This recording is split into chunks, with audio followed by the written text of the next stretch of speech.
नमस्ते, सदावत्सले मातृभूमि, जय हिंद दोस्तों। स्वागत करता हूं मैं आप सबका एक बार फिर से टेक्निकल्स पे। शुरू करते हैं आज के डिफेंस अपडेट को।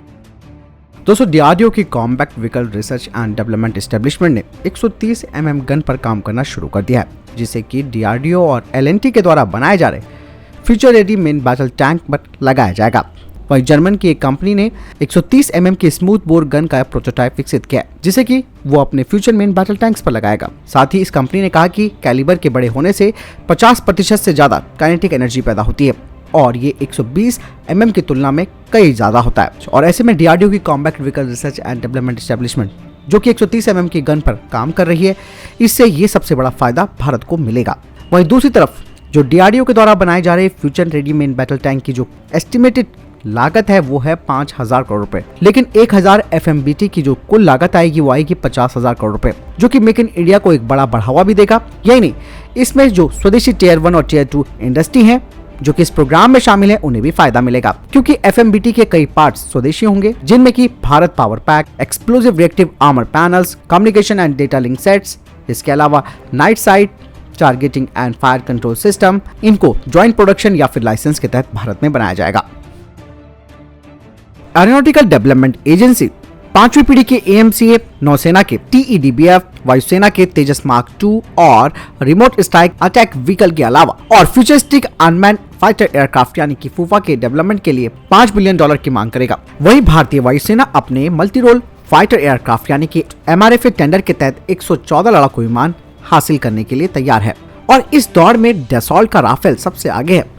और एक ही सौदे में 114 जेट खरीदने का मतलब ये हो सकता है कि इंडियन एयरफोर्स को अपने पूंजीगत व्यय कोष को अधिकतम करना होगा, जिसमें कि उसे कम फंड के जरिए नए स्वदेशी एयरक्राफ्ट तेजस मार्क 2 और AMCA की खरीद उसे करनी होगी। साथ ही भारतीय वायुसेना को जो पहले की खरीद की जा रही है उसकी पेमेंट भी करनी है, जिसमें कि 83 Tejas mark 1A fighter jets, S-400 system, 56 C295 aircraft के लिए, साथ ही मिराज 2000 का आधुनिकीकरण भी इसमें शामिल है। यही नहीं, इसके अलावा सुपर सुखोई अपग्रेड प्रोग्राम में भी पैसा खर्च करना होगा।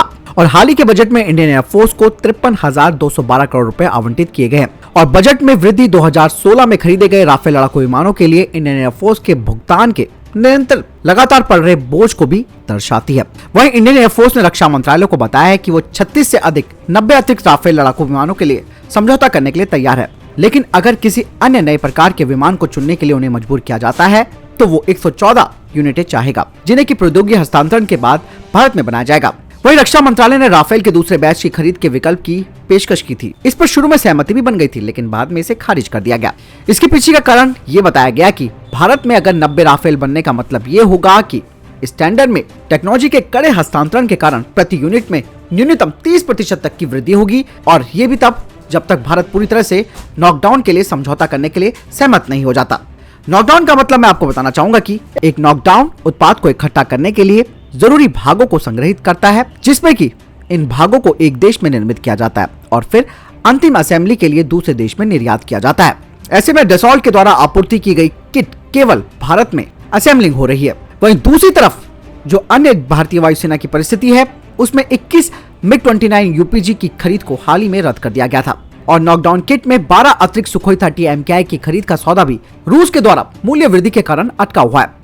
और इंडियन एयरफोर्स का सुपर सुखोई कार्यक्रम भी अभी पूरी तरीके से आधुनिक नहीं हो पाया है, जो कि जरूरी पैसे की कमी की वजह से अटका हुआ है, जिसके कारण 100 पुराने Su-30 MKI को केवल मामूली अपग्रेडेशन मिल सकता है और बाकी के बेड़े को जो अपग्रेडेशन मिलेगा उसके लिए नई योजना बनाई जाएगी। हालांकि वर्तमान में क्षमताओं को बढ़ाने के लिए HAL और DRDO कई चरणों में काम करेंगे। यानी कि दोस्तों, 90 राफेल लड़ाकू विमानों को भारत में बनाना भी इतना आसान नहीं होगा और ये तो खर्चा और बढ़ा रहा है। ऐसे में बहुत ज्यादा क्रिटिकल कंडीशन यहाँ पर इंडियन एयरफोर्स की बजट को लेकर बन गई है।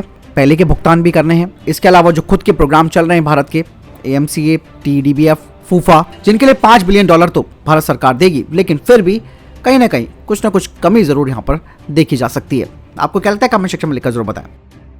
उड़ीसा के छात्रों ने एक नए अग्निशामक UAV को विकसित किया है। Veer Surendra Sai university of technology के इन बच्चों ने एक अनूठा अग्निशामक यंत्र विकसित किया है। कहा जा रहा है कि इस नई तकनीक पर इनोवेशन किया गया है और मिसाइल में इस्तेमाल होने वाली तकनीक का इस्तेमाल करके प्रभावित क्षेत्र में आग की लपटों को बुझाया जा सकता है और जल्द ही इस उत्पाद को बाजार में लॉन्च किए जाने की तैयारी चल रही है। आपको बता दें कि मिसाइल में मोनो अमोनियम फॉस्फेट होता है और छात्रों के द्वारा बनाए गए इस मानव रहित हवाई वाहन यानी कि यूएवी का वजन 8 किलोग्राम है और ये 3 किलोग्राम का पेलोड ले जाने में सक्षम है और इसकी स्पीड है 120 किलोमीटर प्रति घंटा और ये 50 किलोमीटर के दायरे में आग बुझा सकता है।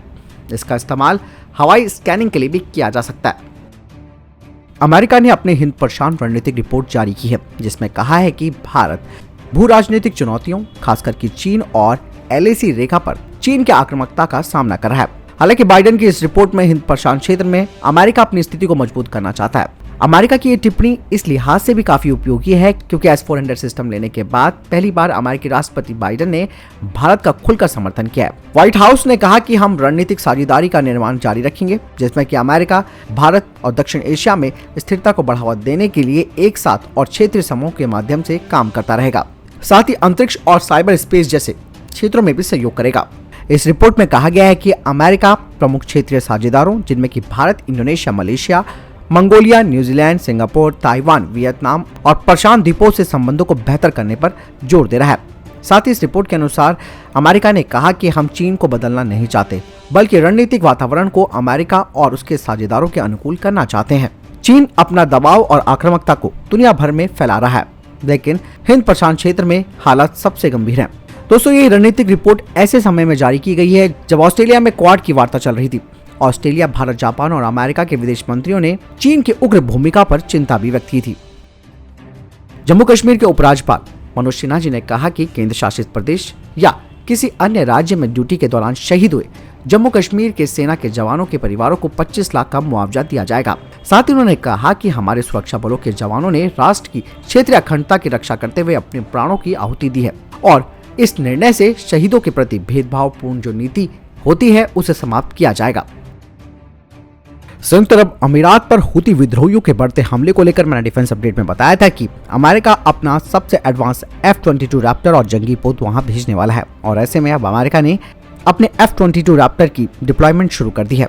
अमेरिकी वायुसेना के F-22 रैप्टर यूएई के सैन्य अड्डे पर पहुंच चुके हैं और ये विमान लगातार गश्त भी कर रहे हैं और ये हुती विद्रोहियों के किसी भी हमले से निपटने के लिए यूएई की रक्षा करेंगे और इन लड़ाकू विमानों पर ड्रोन को मार गिराने में सक्षम मिसाइलें लगी हुई है क्योंकि ये हुती विद्रोही ड्रोन का इस्तेमाल भी कर रहे हैं। यही F-22 रैप्टर पर लगे रडार होर्मुज स्ट्रेट के आसपास उड़ान भरकर ईरान के हवाई क्षेत्र की भी जासूसी कर सकते हैं। अमेरिका इन दिनों छठी पीढ़ी के लड़ाकू विमान बनाने पर काम कर रहा है। अमेरिकी वायुसेना ने next generation air dominance system के सेंटर पीस को लेकर एक बड़ा खुलासा किया। ये लड़ाकू विमान एक बारी में उड़ान भरने के बाद दुनिया के किसी भी हिस्से में मार करने में सक्षम होगा। इतना ही नहीं, इसकी मार से जमीन तो क्या हवा में भी दुश्मन नहीं बच सकते। ये विमान अमेरिकी वायुसेना के लॉकहीड मार्टिन F-22 रैप्टर की जगह लेगा। रूस और यूक्रेन में जंग जैसे हालातों के बीच रूसी सेना ने अपने महाविनाशक तोपों को तैनात करना शुरू कर दिया है। रशिया ने अपनी परमाणु बम दागने वाली सक्षम तोप 2S7 पियोन को यूक्रेन के दूसरे सबसे बड़े शहर खार्किव के पास स्थित तैनात किया है। रूस का ये शहर यूक्रेन की सीमा से मात्र 16 किलोमीटर दूरी पर स्थित है। रूस की ये महातबाही मचाने वाली तोप करीबन 37 किलोमीटर तक परमाणु बम से भरे गोले दाग सकती है। कहा जाता है कि इस तोप को सोवियत एटॉमिक तोप के नाम से जाना जाता है। पुतिन की ये तोप दुनिया में अब तक की बनी सबसे महाविनाशक तोपों में से एक है। ये तोप 203 mm के परमाणु बम से भरे गोले दाग सकती है। रूस ने इन तोपों की तैनाती ऐसे समय पर की है जब पुतिन ने चेतावनी दी है कि अगर यूक्रेन नाटो में शामिल हुआ तो दुनिया में परमाणु युद्ध छिड़ सकता है। अमेरिका ने इंडोनेशिया को 36 बोइंग F-15IT विमानों की बिक्री को लगभग $14 बिलियन में हरी झंडी दे दी है। दरअसल इंडोनेशिया अपने पुराने अमेरिकी F-16 के साथ साथ रूसी Su-27 और Su-30 जेट को बदलने के लिए नए विमान खरीद रहा है। कहा जा रहा है कि जकार्ता ने 36 F-15-1D जेट 87 F-110 GE-129 खरीदने का अनुरोध किया था और इसी हफ्ते इंडोनेशिया ने 42 यानी कि 42 रफाल लड़ाकू विमानों के लिए फ्रांसीसी कंपनी डसॉल्ट एविएशन के साथ भी अनुबंध पर हस्ताक्षर किया है। इंडोनेशिया के रक्षा मंत्री ने कहा कि 8.1 अरब का ये सौदा पनडुब्बी विकास सहित कई समझौतों का हिस्सा है।